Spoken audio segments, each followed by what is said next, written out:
My principle on rebranding is you do it when you've got a significant change in either your market position or in your product offering. You don't do it if you're just going to do a package redesign, but then you're just sort of putting on another set of clothes, I think, as you and I talked about before. And you're signaling to consumers that there's a change, and then they investigate and there isn't one. The alignment of the business strategy to the marketing strategy, to the brand strategy, to the core creative idea is absolutely critical. And in most cases, that is not the case. In the case of Rocket, it was absolutely aligned. In the case of the McDonald's turnaround that I was a part of 10 years ago, it was absolutely aligned, but it's not typical.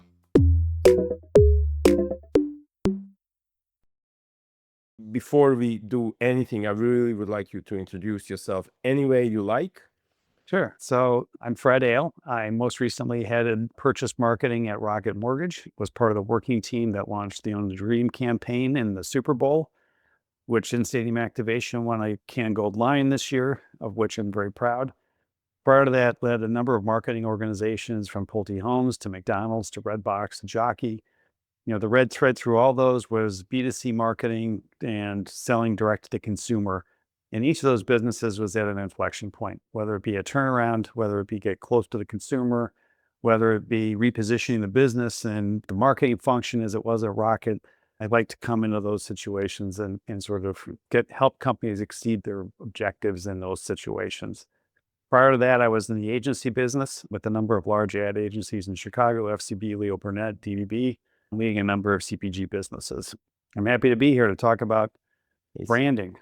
Yes, we're talking about the rebranding, and you have just got through the major rebranding of Red Rocket, and probably before that number of other times for other companies. But the Red Rocket is that's substantial, right?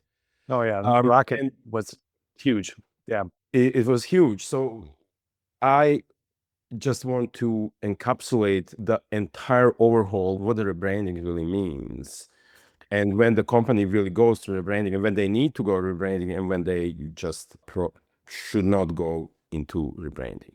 Yeah, and even just look at what's been happening recently with Cracker Barrel, Right. and thatness as well. So my principle on rebranding is you do it when you've got a significant change in either your market position or in your product offering. You don't do it if you're just going to do a package redesign, but then you're just sort of putting on another set of clothes, I think, as you and I talked about before. And you're signaling it to the consumers that there's a change, and then they investigate and there isn't one. In the case of Rocket, there was a new CEO who came in who had been outside of the Rocket organization for the first time in 40 years and had the vision of having sort of search, finance, and servicing all integrated on a single platform and leveraging the incredible amount of data that Rocket had to have a better user experience in getting a mortgage or a refi. And that was the signal that we weren't just going to be Rocket Mortgage anymore. We're going to be Rocket. And subsequent to even as we started the rebrand, the announcement of buying Redfin and buying Mr. Cooper. Redfin has 50 million visitors a month to their site. Mr. Cooper is the largest servicing mortgage company in the country. And so now you've put those two additions, now you've got scale of search for a home, mortgage, and Rocket Mortgage, and Mr. Cooper and servicing all on one digital platform. In fact, you can refi your home now in 30 minutes without talking to a human. So that's a major sea change in the industry, which warrants look at us for changing. We're considering next time you need, a mortgage product or even looking for your home. So those are that situation is a classic example of when to rebrand because there's a significant change that you want to have take notice. Think about Cracker Barrel. They were trying to contemporize the brand and say what you will about what happened and how it was done. The business was not in good shape when the new leadership came in, and they were trying to get new users. So they were trying to signal that there was going to be a different experience than what you'd had in the past. Now it backfired in the core user group, and that's a different conversation around how to do branding. But I think that it is another good example of when to rebrand because they wanted to signal a major change to the consumer groups that they're trying to attract into the market. When you don't have anything to say and you do it, then it's vanity, truly. Yeah. Any legends? Anything that you want to talk about from that particular branding? I mean, it's a Well, story. It's a big project. Yeah. Anything you want to share that is like Well, a this the way you go in the Wayback Machine, maybe 20 years ago now, when Tropicana, when it was under PepsiCo, rebranded and repackaged, and they had sort of that iconic orange with the straw going through it, and they got rid of it, and they yeah, got rid of and they changed the packaging, and the expense of changing the packaging and the business dropped, I think, almost 20% yeah. immediately because consumers couldn't find it and they went elsewhere. And so that's a case where why did you do that? Product didn't change, pricing didn't change. It's still Tropicana orange juice, but they felt the need to contemporize the brand without having any sort of teeth behind it. And in doing so, it so confused the consumer they couldn't find the product at shelf. Yeah, so let's just you have a little bit of slow motion on this part because this is interesting, right? I mean, you're really senior in this position. So we're talking about products rebranding, which you just mentioned, the product orange packaging, right? And the organization, institution, right? Or so how would you when that happens, does one pull together or a service, how that works in sense of rebranding from your perspective, Fred? Well, I mean, the process of rebranding, you look at Rocket, or anybody who's going to do a major rebrand like that, like you in Cracker Barrel, right? The first thing you've got to do is understand sort of what the state of the current brand is. And the state of the current brand at Rocket was very low unaided brand awareness, very low aided awareness for a whole host of reasons. And so it was almost like relaunching the brand to some extent. You look at Cracker Barrel, it was dated. It was literally the user base was over 55 and dying out as they speak. And so you really have to sort of take note of where you are and then where do you want to go and why and what's your sort of reason to get there. What's the proof point that would make people believe that? And so once you've established those types of things and you validate them in the marketplace, I think the miss for Cracker Barrel is they didn't pay enough attention to what the core user was telling them or thought that they would come anyway regardless without understanding the backlash. And it's hard for me to believe that had they done the core user group research, they wouldn't have seen that. So I wonder whether they just ignored it or thought they'd come anyway, and then it got out of control when they started to go out into the marketplace. So that will be my next question. More logical than anything is like how we evaluate the brand, and at that point of times, like what are the signals that or red flags, is saying, or green flags, name it any. Yeah. Rebranding is doctor prescribing rebranding or change of these. Don't rebrand. How that happen? What are the validation? What kind of validation are you familiar with? There's all sorts of, typical brand health, brand equity metrics. So I mentioned awareness, how well known is the brand with your target audience? What's the top of mind awareness without any sort of aided awareness? How good is that or how high is that? There are ubiquitous brands like Coke and Pepsi and those types of things. But then, there's smaller brands or brands that you use in point in time that are not so top of mind. And then what's the health of the brand? Is it a brand for me? Does a consumer segment say that is a brand for me? That's a brand that I want to do business with, right? There's whole sorts of brand equity metrics around interest, advocacy, differentiation. Is it different? Is it unique? All those sorts of metrics. And if you start to see those metrics slide, or in the case of Cracker Barrel, you start to see the user group starting to age and you're not bringing any new users in, and they're telling you it's because you're seen as an old brand, as a brand not for me, those types of things, then it's time to say, okay, what I need to change the brand, but more importantly, to the earlier conversation, I'm not going to do it unless I make an inherent change to what the product offering is going to be. So in the case of Rocket, it was adding search and servicing to the portfolio. Cracker Barrel is going to try to update their restaurants and have a sort of a more contemporized experience. They were working on the food. So they were doing a lot to sort of signal other change that was to come.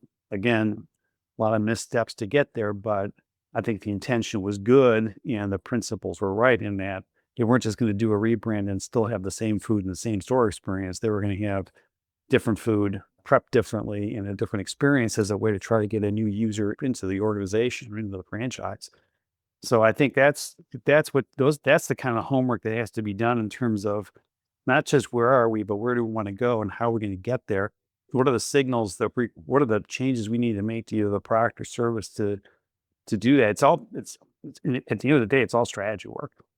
Hmm. It's pure strategy work. And then the brand is an expression of that change in strategy and that change in offering that hopefully is a signal, right, a sign to have people reconsider the brand and reconsider the product because of those changes. And hopefully begets repeat and you start to bring in the user group you want and you start to build the business back that way and you start to see the brand health metrics improve in terms of we've got new audiences and new segments who are interested in this, who are see it as different and for them and will come back and use again. So it's a lot of work to do that, and it takes some time and rigor to do it right. And we've seen that without that rigor, you can have some massive missteps. So tell me, this is a little bit out of the blue, but not completely out of the blue. How does a agentic or AI without, let's define a little bit more instead of just throwing out the AI question and see what sticks. Yeah. How does the agentic commerce or economy, however you want to frame it, affect if we decide to go to Mhm. rebranding? If you will do restart rebranding right now for the Red Rocket, what would be different? That now we have a agentic commerce. Yeah. Is I, that I think, addition? Can that be done separate as a separate exercise, or will it be better to bring it into as foundational change, or should not say change, but foundational? How should it part of the infrastructure of the business? 100%. I think that I was actually just talking with Dave Edelman about this on another podcast, but it's really interesting when you look at that. To me, it's an enabling technology to this whole process because you need to put AI and agentic into a strategic framework. You can't have AI or agentic define your strategic framework.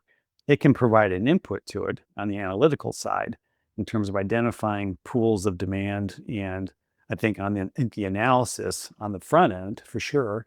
And then on the back end, again, same how is the analysis and the brand doing?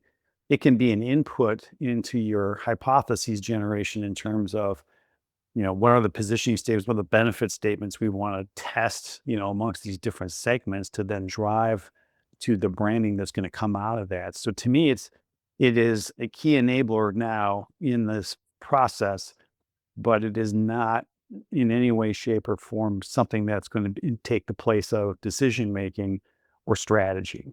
It has to work within the strategic framework that is being developed and then ultimately taken to market.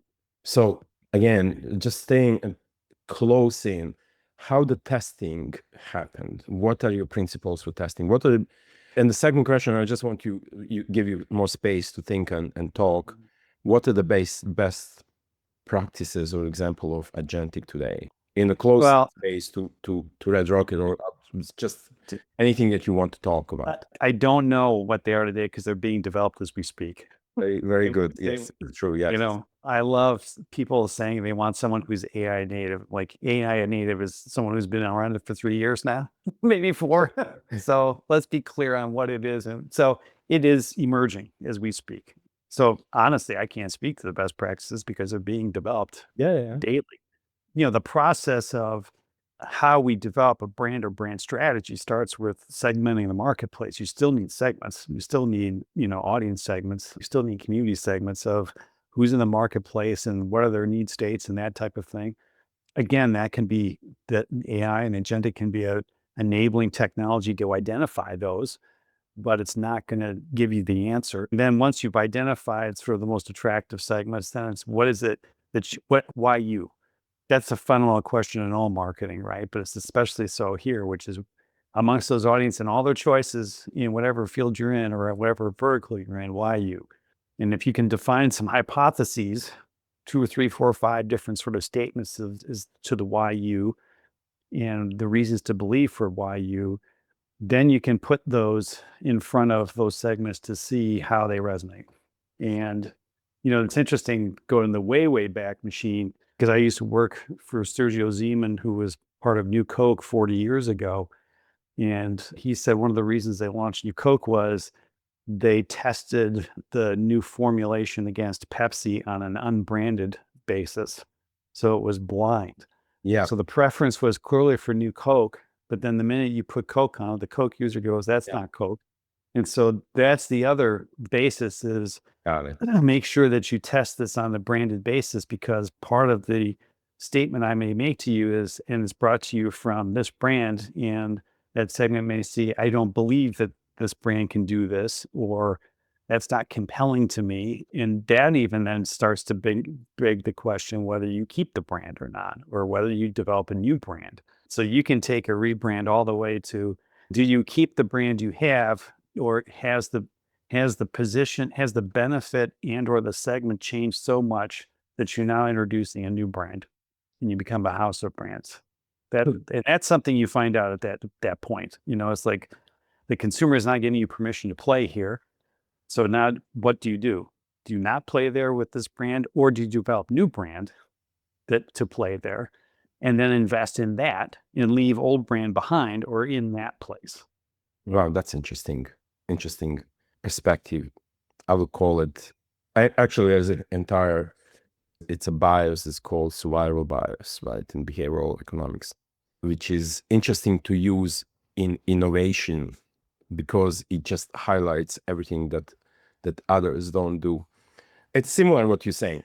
Without getting into that, I really want to ask you something that's really, really, really. You mentioned it quickly. Again, two things. I will give you space to talk about. So I really like, previous conversation we had, you mentioned, and it was really, really, really kind of lovely and solid that the business model and the brands are pretty much the same thing. And I really want to go even deeper into just using you to say things that, are really important here is that actually business and brand are in what relationship, right? When if there you can't do rebrand if business doesn't change, and vice versa, right? You can't not to change a brand if business changes. So I really want to that connection I want to explore. And following question would be, I would like you to give me insight of the target audience, which is going to lead Mhm. to another part of this conversation.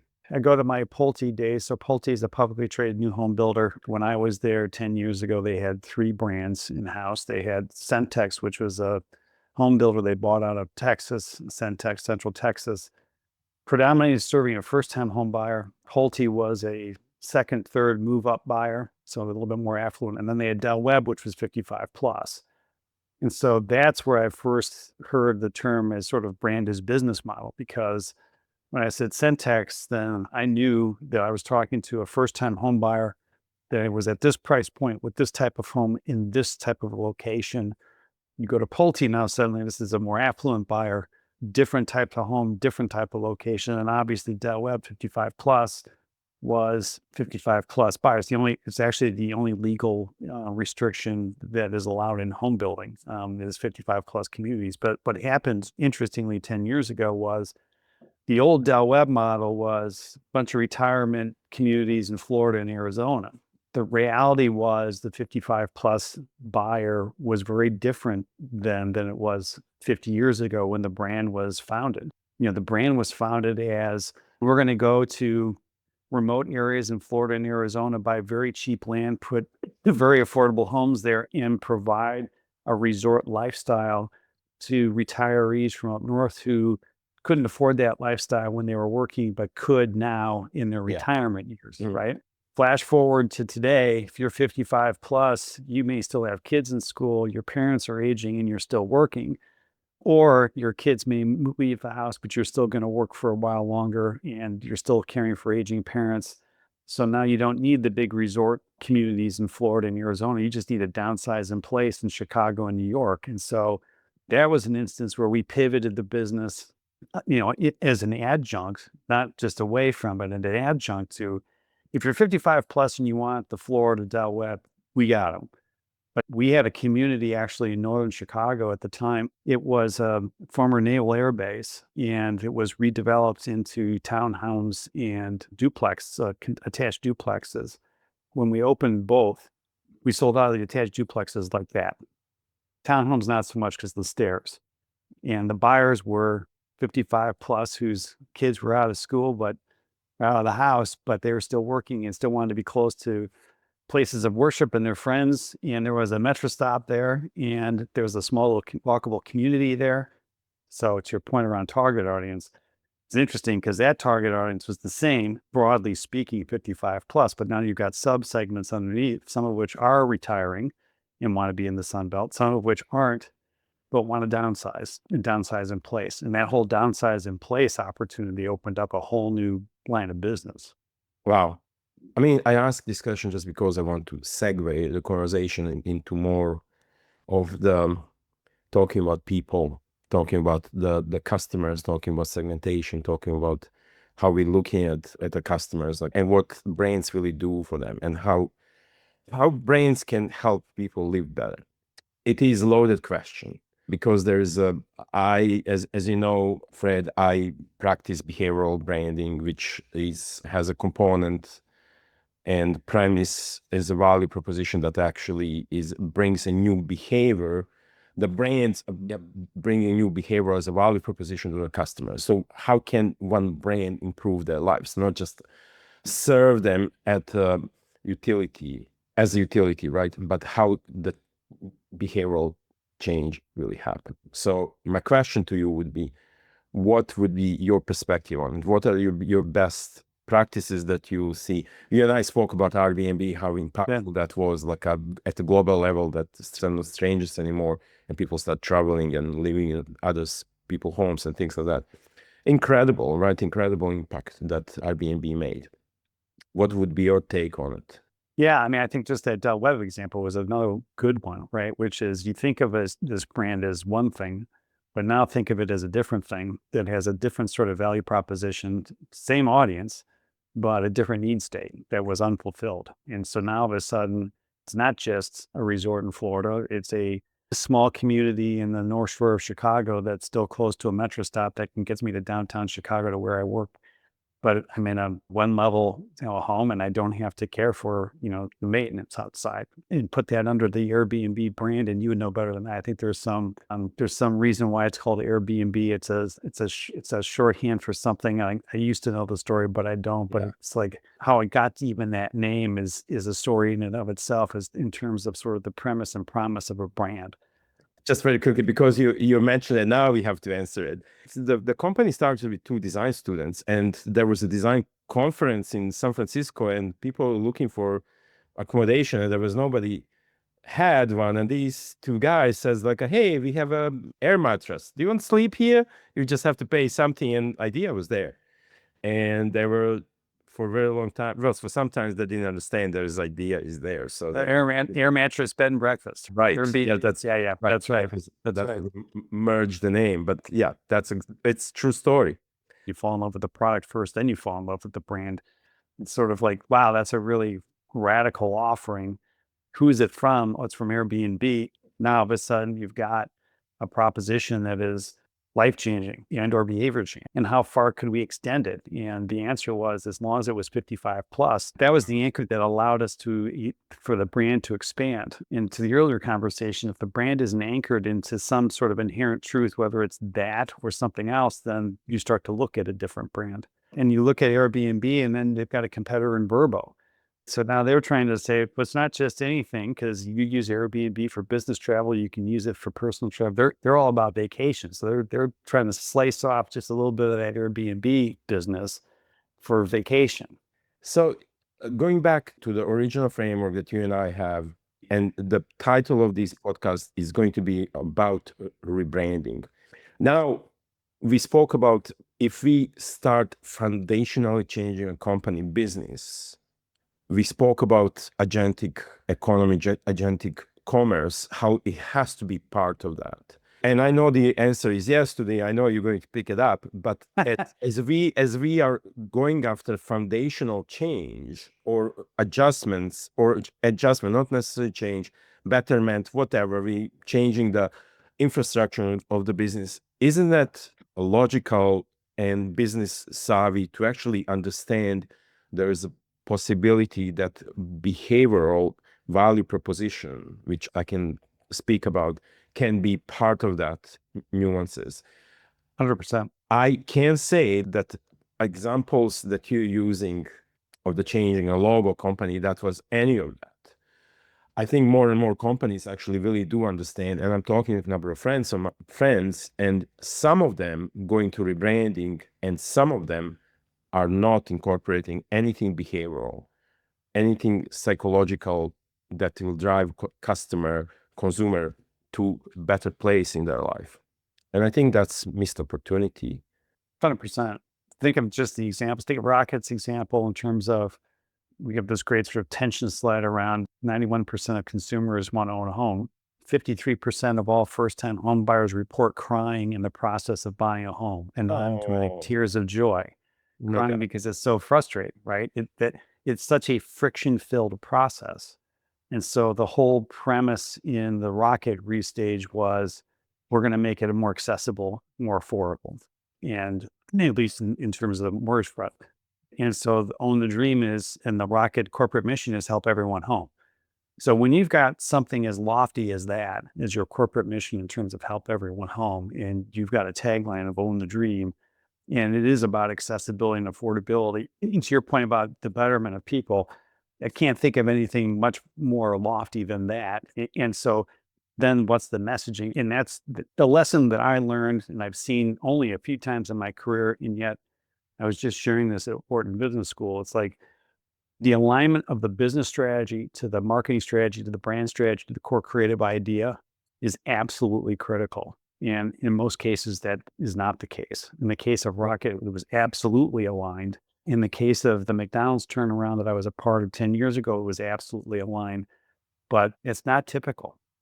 You would think it would be table stakes, and yet, for a whole host of reasons, that alignment just isn't there. And that's oftentimes why these things don't work as well as you intend, because there isn't that buy-in or there's not that tie, to your point, in terms of the business strategy to the marketing strategy to the brand strategy to the core creative idea. So it very simple question. I mean, it's ideologically and even theoretically, from when you go through exercise, you can make that. You can make that alignment and everything is going to work in theoretically. When you scale it up and put it in practice, things, Yes. no, but in some organization they really work, they hum together as a gearbox, they just operate, So tell me, why do you think is that? Why they don't work? Why they don't work? Why there's misalignment. I think Yeah, I think my observation, for what it's worth, is there's points in time where you get that alignment and everyone is aligned. Think of right now, everyone in Rocket's aligned. Other companies, when they do this, if they do it right, you get buy-in from the board all the way down. And then what happens? Things change. Leaders change. Marketplace changes. People come and go. Because you can't just be aligned in a point in time. It takes effort to stay aligned. And across the business, day to day, before you know it, we just think about, governance around a brand architecture or how a brand gets used and applied, right? You can have this beautiful brand book and brand guidelines, oh but as yes, soon as that brand starts to get out into the wild, the yeah. guidelines are suddenly up on the shelf. And it's, well, we're going to adjust this here for this digital, tile, or we need to make a small change in this particular channel. And before you know it, you sit back and you go, what happened to the brand? And I think that's the same thing happens when it comes to that sort of level of alignment is, okay, we're all aligned, and then everyone goes off and does their day-to-day job, and it's a death of a thousand cuts. And 3 years later, you sit there and go, well, I thought the position meant this, and no, and the marketing team's going and doing that. And Yeah. so there's a constant sort of need to, I think, revisit the alignment probably on a quarterly basis to say, all right, are we still aligned? Or do we need to make changes? Or do we have a new CMO that needs to understand what we're doing and why? Or is there a marketplace change we need to adjust? So who does that? Who is on point to sort of be Exactly. the taskmaster? And the answer is no one knows, right? I don't think there is somebody that really does that, So but it's Fred, variable. Fred, you CMO. I need you to justify this for me. Isn't that a role of and how that operates and why is that misalignment happen. I'm showing it horizontally because horizontally, I believe there is supposed to be body or supposed to be, let's say, chief alignment officer who's going to align Yes. marketing and sale and the brain so they don't misunderstanding, they talk to each other. So that it's like there's a number of problems. It's a really, really challenging, challenging situation. And so how that really works, I mean, should we talk about best practices that we know or how Well, should we express what it? you actually nailed it. The chief alignment officer. There is almost who has the, as we used to say at Rocket, who has the con on that? Who's got the responsibility to be the point on that? And you would think the CMO would be the first, as it relates to brand and strategy. You would think should sit with the CMO. I believe that personally. Does it? No. Or the use of the brand starts to slip beyond the purview of the marketing department, to your point, into sales and into operations. And before you know it, there's no sort of governance. And so, whether it be governance or alignment, McDonald's actually had an alignment function. And at McDonald's, you needed it because you had company, franchisees, and supply chain, the three legged stool. And it was such a massive undertaking Yeah, and such a yeah. huge that you had to make sure those were constantly aligned for any initiative. Because think about it, if I wanted to sell 5% more chicken sandwiches next month, I'd have to go all the way down to the farm and the egg on the supply chain and say, we need 5% more eggs coming through that supply chain. It's going to take a minute for that to happen, right? And so that was the critical function there, is to make sure just operationally that happened. But I think from a brand and strategy standpoint, it has to sit with the CMO or it has to sit with the CEO. And there's a lot of other sort of conflicting priorities in both functions that Yeah. take you away from paying attention to it on a more regular basis, but it has to be minded. But isn't that 100% true? When we look at the businesses, when you look at the brands, they're really amazing brands, and we'll call them amazing brands. And I hate mentioning Apple, but I don't want to call other brands because I might be wrong. But there's a number of them that you go travel to. In Europe, you go to Starbucks and see absolutely same visual identity system, right? It's with small changes. In Italy, you have probably the best paninis you can eat in but that is a little bit off. Like it's just culturally, it's like probably 15-20% shift, but in generally, that organization is so incredibly aligned. And so there's a proof of that. There's 100%, Mhm. and you still see that much smaller organizations are just all over the place. They can't put things together. The marketing doesn't talk to sales. Sales hate branding because they believe it's supposed to be green, not blue, and whatever. This is just don't. So what? Just how can we help people with this podcast to believe in that a little bit more? Well, I think you nailed it. You look at the businesses and the brands that do this well, and yes, let's look at Apple because we all do. And the reason we all do is the consistency with which Apple goes to market. And I think that is still, and I think you mentioned culture, and I think culture is a absolute key component of this. And if you look at Apple in particular, there is a through line from Steve Jobs to Tim Cook. He was with the founder for a long time. He was the man that enabled the founder's vision operationally, right? And when Johnny Ive was there, he was the one that had the vision for the brand, and it stemmed from the founder. And I think that is just ingrained in that culture. I think it's ingrained in that design team still, even though Johnny Ive has been, several years now gone from leading it. But there's still that sort of, this is the way we do this here. This is the way the brand expression will remain. And I think, and there's still not so recent history when they strayed from that before Steve came back, where the business was doing all kinds of crazy things and strayed too far from its original premise and promise. Yeah. And he brought it all back in a very ruthless manner, obviously, but ingrained in that culture what it is and what it is not. Starbucks has even lost its way. I mean, look at Starbucks. There's a consistent application of the brand, yes, from an identity standpoint, but not from an experience standpoint. And how is that going to get turned around? And part of it is just some of the operational changes that have happened over the years, both with there and with McDonald's. I mean, I was there when we were starting to test delivery. I mean, who thought you'd have McDonald's delivered? Or, who thought you'd be able to order your Starbucks in advance and just pick it up at the counter, instead of doing and but that introduces complexity to the experience. And so, which has impact on brand perception, right? Because it's not the brand that it used to be, right? I mean, one of the biggest challenges in McDonald's delivery was French fries staying warm. They go cool fast. Put it in that bag and Very you put good it after that. 5 miles down the road. They're not what they were when they come out hot, from the restaurant. Which again is like, okay, my fries are cold, my fries are soggy, and it's a bad delivery experience. Or I've ordered on the app and my Starbucks isn't there when I got there. My coffee wasn't there when I got there. So I think that kind of operational complexity, especially in those cases, is critical to manage to make sure that it delivers on the brand promise. You mentioned the consistency, which is true, but there's also the inconsistency of how that experience is delivered.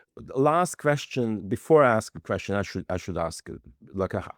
Now it's still not too late. We can still dissect this last question, which is probably the most complex part of the brand, and it's like how the brands live internally and how the brand lives externally, right? Yeah. Those are two very different things. Like how what customer thinks about us, why they're buying things from us, they love our product, and what's happening behind the stage, and how we actually operating with the people. When you're talking about people leave, when people leave, that part of the brain fell apart. It's like how, the question here is at what point, at what scale the brain has to be centralized and part of the system, right?